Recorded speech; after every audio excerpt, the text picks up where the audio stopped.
இது மகிமை நேரம். கிறிஸ்துவுக்குள் மிகவும் பிரியமான மகிமை தொலைக்காட்சி நேயர்களை, இந்த மகிமை நேரம் நிகழ்ச்சிகளை சந்திப்பதில் மிக்க மகிழ்ச்சி அடைகிறேன். ஆண்டவர் நமக்கு இந்த மேலான கிருபைகளை பாராட்டி வருகிறார். அதற்காக தேவாதி தேவனை நான் ஸ்தோத்திரிக்கிறேன். பிரியமானவர்களே, சவுலனுடைய வாழ்க்கை குறித்து நாம் தியானித்துக் கொண்டிருக்கிறோம். கர்த்தர் சவுலனுடைய வாழ்க்கை மூலமாக அநேக பாடங்களை நமக்கு கற்றுக்கொண்டிருக்கிறார். அதன் பிரகாரமாக இன்றைக்கு நாம் தியானிக்க இருக்கிறதான ஒரு காரியம், சவுலுக்கு இருந்ததான ஒரு பெரிய ஒரு போராட்டம் என்ன என்று சொன்னால், சவுலுடைய வீழ்ச்சிக்கு மிகவும் முக்கியமான ஒரு காரணம் என்ன என்று சொன்னால், சவுல் சுயத்தை முக்கியப்படுத்துகிறதை நாம் பார்க்கிறோம். அது மாத்திரமல்ல, சவுல் கர்த்தருக்கு முன்பதாக, கர்த்தருக்கு அடுத்த பயம் சவுலுக்கு இல்லாமல் காணப்பட்டது. ஒரு அசால்ட்னஸ், ஒரு கர்த்தருக்கு அடுத்த பயம் இல்லாமல் ஒரு மனம் போன போக்கில வாழ்க்கிறதான ஒரு வாழ்க்கை இந்த சவுலுக்கு காணப்பட்டதை நாம் பார்க்கிறோம். 1 சாமுவேல் 13வது அதிகாரத்திலே நாம் வாசிப்போமானால், இந்த சவுல் ஒரு காரியத்தை அந்த இடத்துல செய்கிறார். சவுலை கர்த்தர் ராஜாவாக தெரிந்து கொள்ளும் போது சாமுவேலின் வாயிலாக கர்த்தர் ஒரு காரியத்தை சவுலுக்கு சொல்வதை நாம் பார்க்கிறோம். இதை நாம் எங்க வாசிக்கிறோம்? 10வது அதிகாரத்திலே நாம் வாசிக்கும் போது சவுலிடத்திலே சாமுவேல் சொல்லுகிறார். 10வது அதிகாரம் 8வது வசனம், நீ எனக்கு முன்னே கில்காலுக்கு இறங்கிப்போ, சர்வாங்க தகன பலிகளையும் சமாதான பலிகளையும் செலுத்தும்படிக்கு நான் உன்னிடத்திலே வருவேன். நான் உன்னிடத்தில் வந்து நீ செய்ய வேண்டியதை உனக்கு அறிவிக்கு மட்டும் 7 நாள் காத்திரு என்றார். பின்பு அவன் சாமுவேலை விட்டு போகும்படி திரும்பின போது தேவன் அவனுக்கு வேறே இருதயத்தை கொடுத்தார். பிரியமானவர்களே, சாமுவேல் சவுலுக்கு ஒரு அறிவுரையை சொல்லுகிறதை நாம் பார்க்கிறோம்.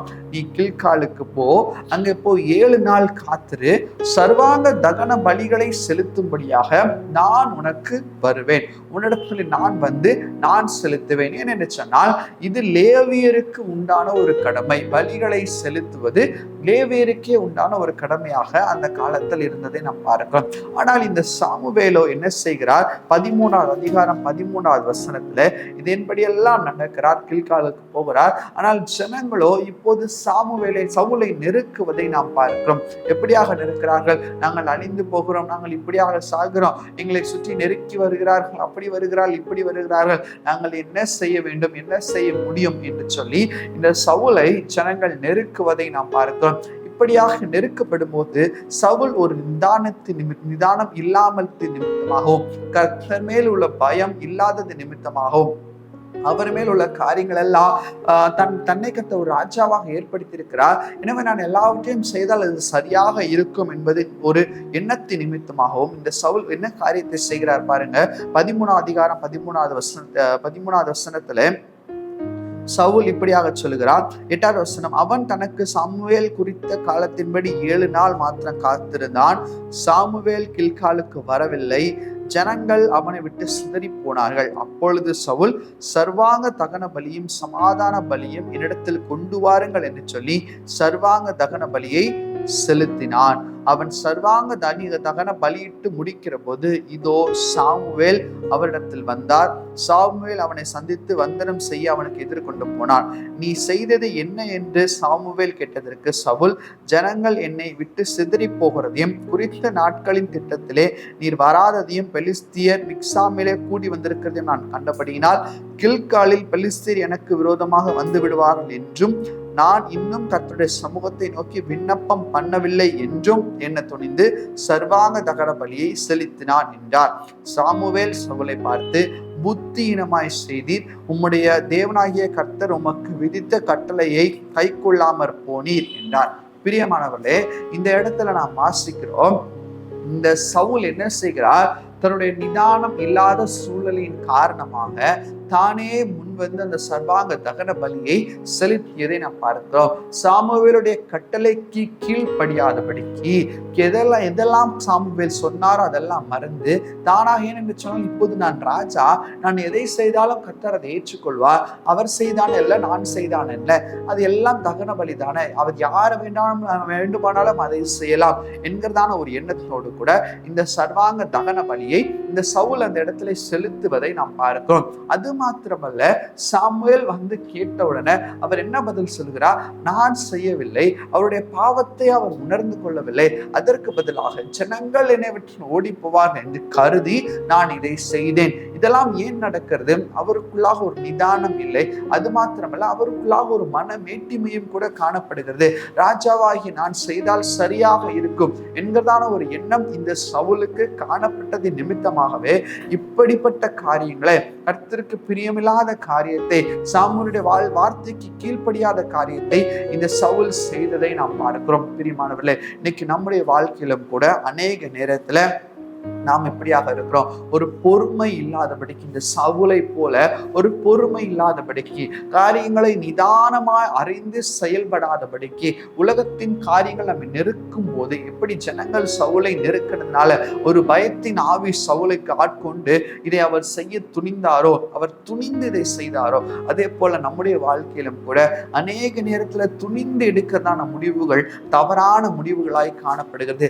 உலகம் நம்ம நெருக்கலாம், உலகத்தின் கவலைகள் நம்மை நெருக்கலாம், உலகத்தின் பயம் நம்மை நெருக்கலாம். அப்படிப்பட்ட சூழ்நிலையில நாம் கர்த்தருடைய சமூகத்திலே காத்திருக்காமல், கர்த்தருடைய சமூகத்திலே நம்மை நிதானிக்காமல், நாமவே முன் வந்து ஒரு துணிச்சல் நிமித்தமாக ஒரு அசால்ட் தனமான ஒரு முடிவை நாம் எடுக்கும் போது அந்த முடிவு கர்த்தருக்கு முன்பாக பிரியமாய் இருக்கவே இருக்காது என்பதில் எந்த விதமான சந்தேகமும் இல்லை.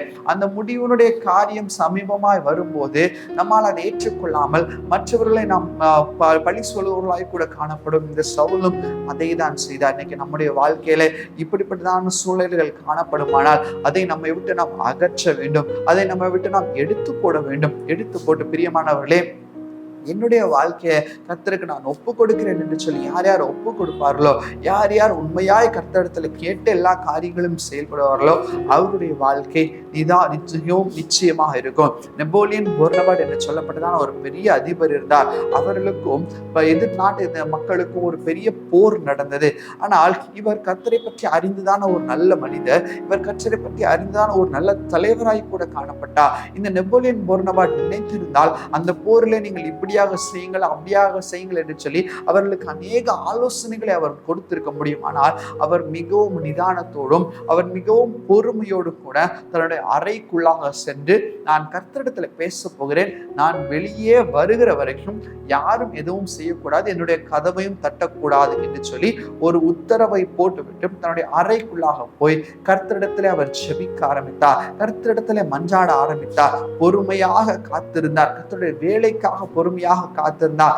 கீழ்ப்படிதலோடு காத்திருந்தார். கர்த்தருடைய சமூகத்திலே தரித்திருந்தார். இப்படி அவர் தரித்திருந்து கீழ்ப்படிந்து செயல்படும் போது கர்த்தர் அவரிடத்துல ஒரு காரியத்தை குறித்து பேசினார். இந்த போரை எப்படி மிகவும் எளிமையாக, மிகவும் சுலபமாக எப்படி ஜெயிக்க முடியும் என்பதை குறித்து கர்த்தர் நெப்போலியன் போனபார்ட்டிடம் பேசினதை நாம் பார்க்கிறோம். பேசி என்ன சொன்னாரா? இவர் வெளியே கதவு விட்டு வெளியே வந்தார். போய் சொன்னாரு, புழுதியை கிளப்புங்கள் என்று சொன்னார். ஏன் என்று சொன்னால், அந்த எதிர்நாட்டு படையினருக்கு புழுதி என்றாலே அலர்ச்சி. இவர்கள் புழுதியை கிளப்பினோடனே அவர்கள் எல்லாரும் ஓடி போய்விட்டார்கள். எந்த தேசத்திலிருந்து வந்தார்களோ அந்த தேசத்திலிருந்தே ஓடி போய்விட்டார்கள். இந்த போரை எந்த விதமான ஆயுதங்களும் இல்லாமல் மிக சுலபமாக இந்த நெப்போலியன் போனபார்ட் ஜெயித்ததை நாம் வரலாற்றில் பார்க்கிறோம். பிரியமானவர்களே, இதெல்லாம் எப்படி நடந்தது, இதெல்லாம் எப்படி சாத்தியமானது என்பதை நாம் ஆழமாக யோசித்து பார்ப்போமானால், அவருக்கு இருந்த பொறுமை, அவருக்கு இருந்த தாழ்மை, அவருக்கு இருந்த அந்த நிதானம், இதெல்லாம் இந்த சவுலினிடத்திலே காணப்படவில்லை. அவர் துணிகரமாய் பாவத்தை செய்ததை நாம் பார்க்கிறோம். துணிந்த சில காரியங்களை நடப்பித்தார். ஏனென்றால் அவருக்குள்ளாக இருந்த பெருமை, நான் ராஜா, நான் செய்தால் சரியாக இருக்கும் என்கிறதான ஒரு பெருமை இந்த சவுலினிடத்திலே காணப்பட்டதனால அவர் இந்த காரியத்தை செய்ததை நாம் பார்க்கிறோம். பிரியமானவர்களே, நாமும் கூட நம்முடைய வாழ்க்கையில இப்படிப்பட்ட காரியங்களுக்கு இடம் கொடுக்காதபடிக்கு, துணிகரமான காரியங்களுக்கு இடம் கொடுக்காதபடிக்கு, பொறுமையோடு காத்திருந்து செயல்பட்டு ஆண்டவருடைய சமூகத்திலே பெருமைக்கு நாம் இடம் கொடுக்காதபடிக்கு செயல்படுவோமானால் தேவன் தாமே நம்ம ஒவ்வொருவரையும் ஆசீர்வதிக்க சித்தமுள்ளவராய் கூட காணப்படுகிறார். கண்களை மூடி நாம் ஜெபிப்போம். எங்களை நேசிக்கிறதான நல்ல பிதாவே, உம்மை நோக்கி பார்க்க கர்த்தர் செய்த கிருபைகளுக்காக உமக்கு நன்றி ஆண்டவரே. துணிகரமாய் நாங்கள் காரியங்களை நடப்பிக்காதபடிக்கு, ஆண்டவரே, ஒரு அசால்ட்டுத்தனமான காரியங்கள் எங்கள் வாழ்க்கையில் இருக்காதபடிக்கு, கர்த்தருக்கு முன்பாக பயத்தோடும் கர்த்தருக்கு செலுத்த வேண்டிய கனத்தை கர்த்தருக்கு உண்மையும் உத்தமமாய் செலுத்துவர்களாய் நாங்கள் காணப்பட பரலோகத்தின் தேவனீர் எங்களுக்கு ஒதுங்கி பெரிய காரியங்களை செய்யும்படியா நாங்கள் செபிக்கிறோம். அப்பா, இதாமே உதவி செய்யுங்கப்பா. இதாமே பெரிய காரியங்களை செய்து ஆவியானவரை வழிநடத்தும்படியா நாங்கள் ஜெபிக்கிறோம். ஒருவருக்கே கனம் துதி மகிமை எல்லாம் செலுத்துகிறோம். பரமேஸ்வரன் மூலம் ஜெபிக்கிறோம் எங்கள் ஜெபங்களை நல்ல பிதாவே. ஆமென், ஆமென்.